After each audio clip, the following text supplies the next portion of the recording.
Well,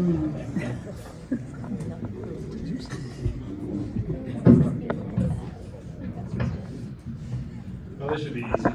I think I'm okay. Because you're all sitting in this room, I don't have to describe the characteristics of somebody who's automatically loving towards family, towards friends, towards acquaintances, really. Today, there were no classifications. Everybody was family to him. And you could see it if you were talking to him, you know, you were the important one. It wasn't about him. There was no ego. There was no, oh, I can't wait till I talk about myself. You know, it just wasn't Dave. And you can't fake that stuff. I was very fortunate to be around that energy for something like 35 to 40 years. And if I'm a better person today than I used to be, hopefully, and whatever that means, I give a chunk of the credit to Dave Boldt. And I think that's probably one of the highest compliments I can give to a friend. I always like telling the story of how I met Dave, and apologies to my Rotary brothers and sisters who've heard this. Sit back because you get to hear it again. So, Dave was one of the few people, probably one of the only ones in my life, who came into my life because he came into my office. He came in as a patient and he became a friend. And it just doesn't really happen at all. A number of times it's the other way around, where I meet people and they come by, and some of you are here, and thank you. I appreciate you all more than you know. But Dave was a different scenario, and this is the part, sorry. This is the part I'm very serious on, and I want you to believe me when I tell you this part of the story, okay? I cared why Dave was in my office. When you have somebody standing in front of you in pain, you gotta be a cold, heartless, you know what, to not do the best, and I did, so I want you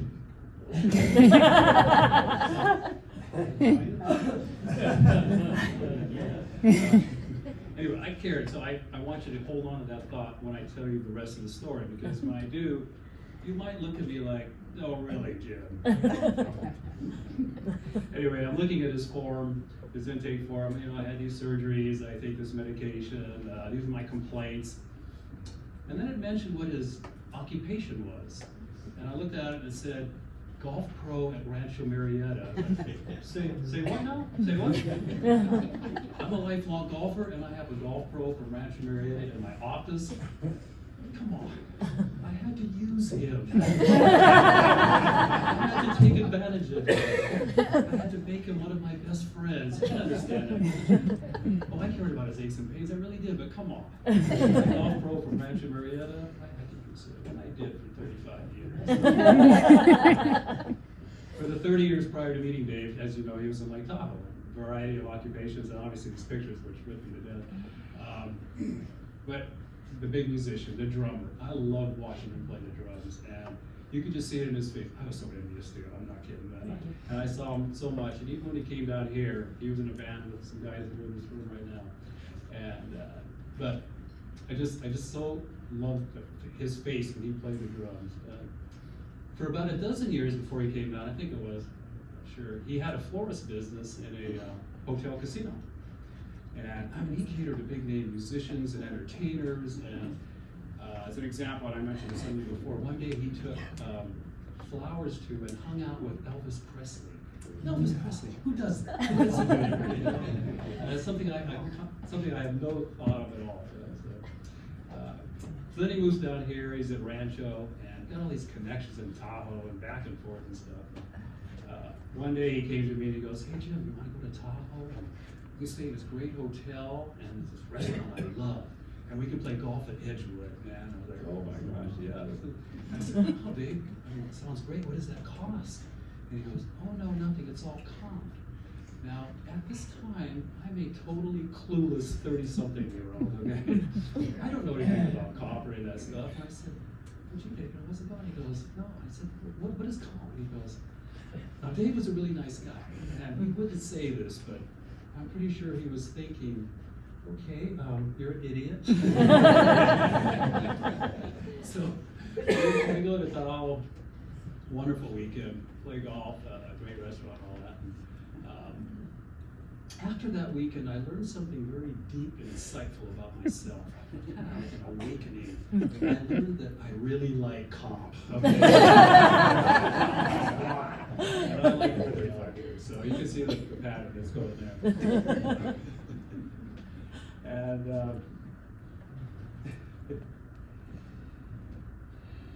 I'll leave you with another story, and I have one that I'm hesitating to tell you because it isn't that cheerful, but I feel the need to tell you. But first of all, another quick. I grew up with 2 sisters. Love my sisters. Wouldn't mind having a brother, but I had 2 sisters. And we lived next door to my aunt and uncle and 3 cousins. And we were next door, just constant interchange family. All my cousins were girls. So I basically grew up with 5 sisters. Explains a lot. It may explain why I understand women very well. There's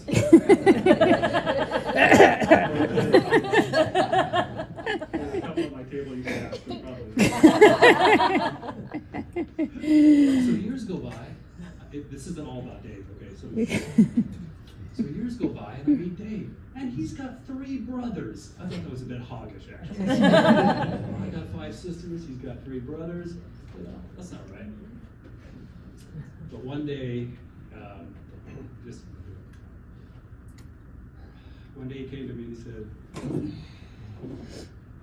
you know, Jim, you're my 4th brother. I said, you're my brother too. I love my sister to death, but I got a brother that I always knew I had.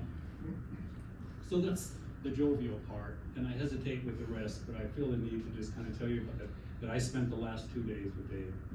And I visited him in the last facility that he was in, 13 months of just misery. You can't contemplate what he had. It's a beautiful December day, we're sitting outside, yakking away, joking, interacting with other people, and he could stand up, but he just wanted to go home. He just wanted to go home. He wanted to drink some nice wine too, I remember that. Okay, I'm going to admit something, Jan. You know I took a glass of wine 2 or 3 times. It was the best coffee he ever drank, he said. And now Dave belonged to some nice Yeah. high-end wine clubs, okay? So because of that, I took him the cheapest junk that I drink out of the box. But you should have seen him. Oh, this is the nectar from the gods. So we chatted for a while, and it was my time to leave, and I just got up, hugged him goodbye. I said, I love you, man. I'll see you this next week. No, that was it.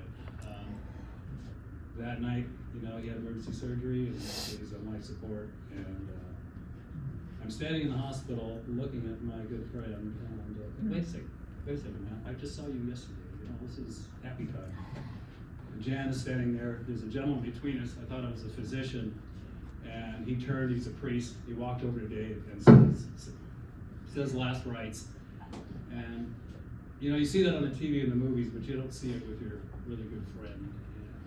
And then he left, and I'm standing there looking at him, realizing that I have to say goodbye to my friend for the last time. And, I walked up, I hugged him, and I said, I love you, my brother, and save me a place in your foursome, because maybe I'll find it. And if I left you with that, it'd be misery for me too. But I have hundreds of wonderful memories of Dave that totally overshadow that. And I think they continue to make me a better person. My hope is someday to bump into him at a golf course and play another round of golf. Thank you all so much for coming.